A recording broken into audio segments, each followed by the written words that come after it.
Catus Maximus here, this time with a little simple video of this older Ryobi HPL51. This would be the Ryobi's version of a 3 1/4 inch hand planer. Certainly isn't which I believe to be the most popular hand planer in America is the Makita 1900B series. It's an N1900B. But when it comes to these kind of hand planers, there's either, certain, a lot of times older, really expensive, very heavy ones, but most of them, it seems what's become the standard, and I should be, since I'm talking about the Ryobi, well, is what we'll call slightly lower power. They have lower motor power, and they use smaller diameter wheels, which can cause more vibration, maybe a little bit not quite as nice of a finish on the material. We can see this Ryobi one has an especially light aluminum block, which has like just 2 flat sides. I mean, it's modern enough, of course, where it uses the replaceable carbide tip blades. The Makita is a lot heavier, metal side case here, billet aluminum bottom plates versus, kind of a thin aluminum sheet there, and then that's actually a stamped steel plate there. And then on the Makita, we just have, it's the same style flat block, but these side plates here have added just a whole bunch more mass, which actually turns into just finer cuts. And I think you can probably see with high-speed camera, but the lighter the tool and the lighter the cutter head, when the knife comes into contact with the material, it will want to kind of bounce up a little bit, maybe not bite quite the same as a heavier cutter. And when you have a heavier cutter, it has more resistance to bouncing back. One thing that won't be much difference between this Ryobi and a Makita, maybe some of the really high-end, $500 hand planers or something.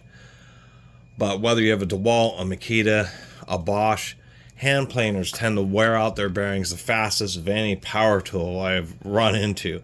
Also one of the power tools where I've run into the most burned up ones. Although, just the other day I was going to buy a used skill saw, and when I plugged it in, it was shooting fireballs around the brushes, and I rarely see that with a skill saw, but it certainly happens. But the reason why bearings wear out so quickly on power planers is, one, there's a large amount of dust versus, an electric drill.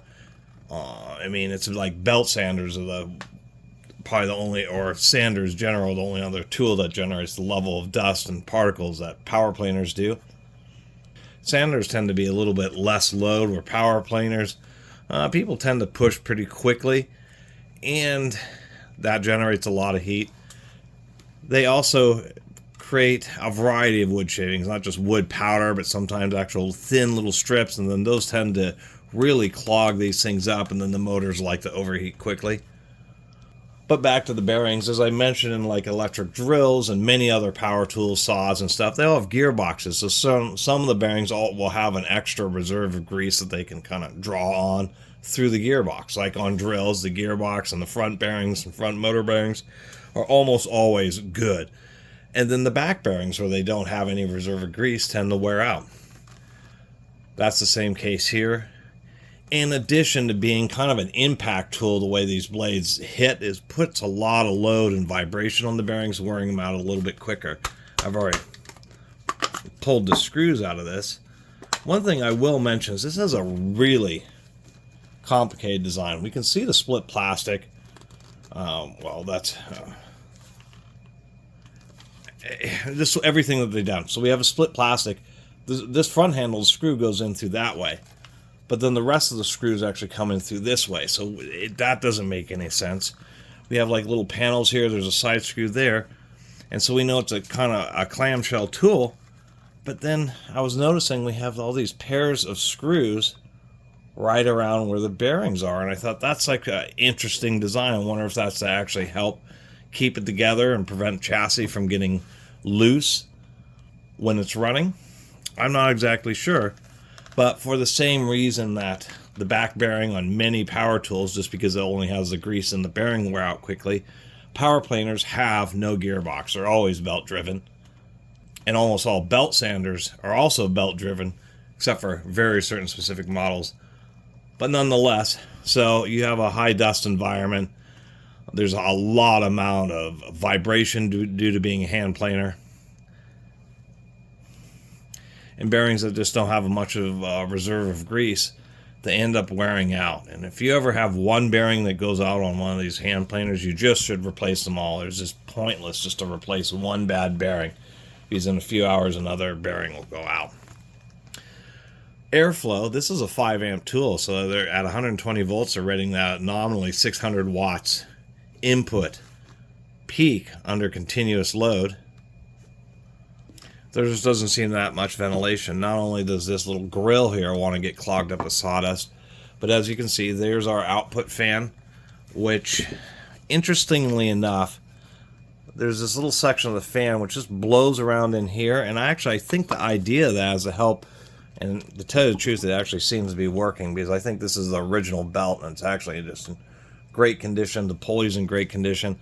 I think they're using some of this airflow to cause a bunch of turbulence inside here to actually prevent sawdust from building up under the belts. In belt sanders, the drive belts are oftentimes fail because a bunch of powder starts building up in the belt, starts pushing it away, which one stretches it, and then the actual sawdust itself acts as abrasive and just tears apart the belts. There were some Makita belt sanders that actually used like tooth belts, but they had aluminum pulleys, same thing.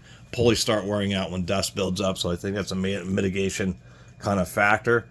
This is just a little air guide so that the rest of the air that's shooting out a gap in the front goes up into the discharge chute.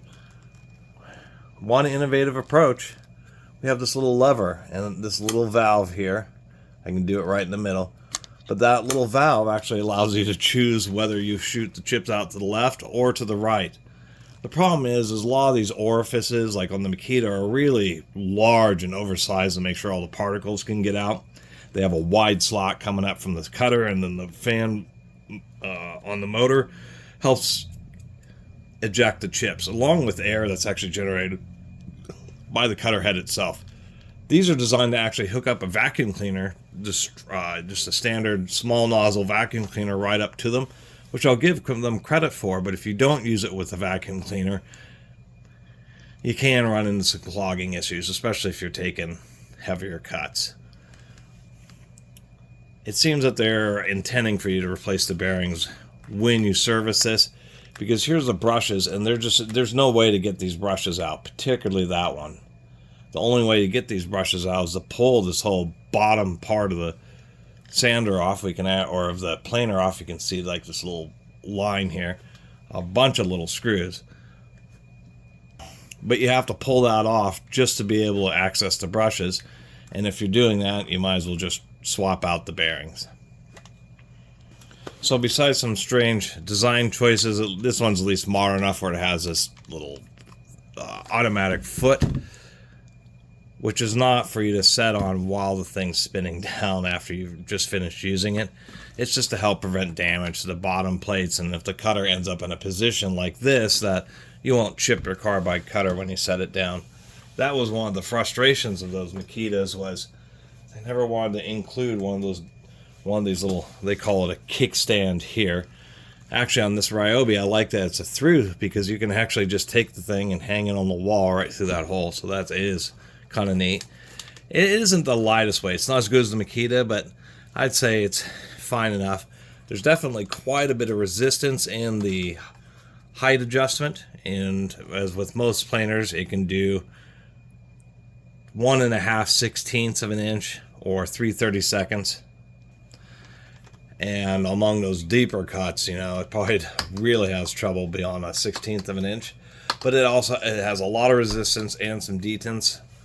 On some planers, and even good ones that have a lot of use, that thing can start to wear out and it can kind of drift a little bit. Other than that, the only other thing to say is this is a wide boy, because the way they got these ports set up, the way they have these interesting covers on both sides, this thing's probably it's probably 2 inches wider than that Makita. Got it plugged in. Now, on many hand planers, the button is to lock them on, because they tend not to be just a quick operation, tend to go along leveling and flattening a surface. So you'd lock them on, and then that way you could just focus on making sure you have a nice smooth motion. On the Ryobi, you know, since it's more of a consumer grade tool, instead they chose to have it as a safety, which in this case, you know, I won't critique them for that too much, because even unlike circular saws, which have some type of guard, power planers, there's just no guard. It's just a big exposed blade. That is dangerous. They are one of the more dangerous tools, especially like ones where they don't have a kickstand. You forget about it and the thing's still spinning down. You set it down and it just takes off. This thing actually doesn't sound as old as it is. It doesn't have that many hours on it.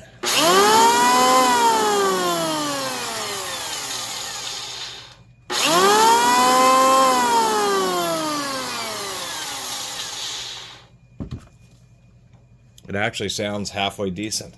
So the only reason I picked this up is it was cheap. I'll probably end up selling it, to tell you the truth, and use the money to buy new bearings for that Makita that I just showed.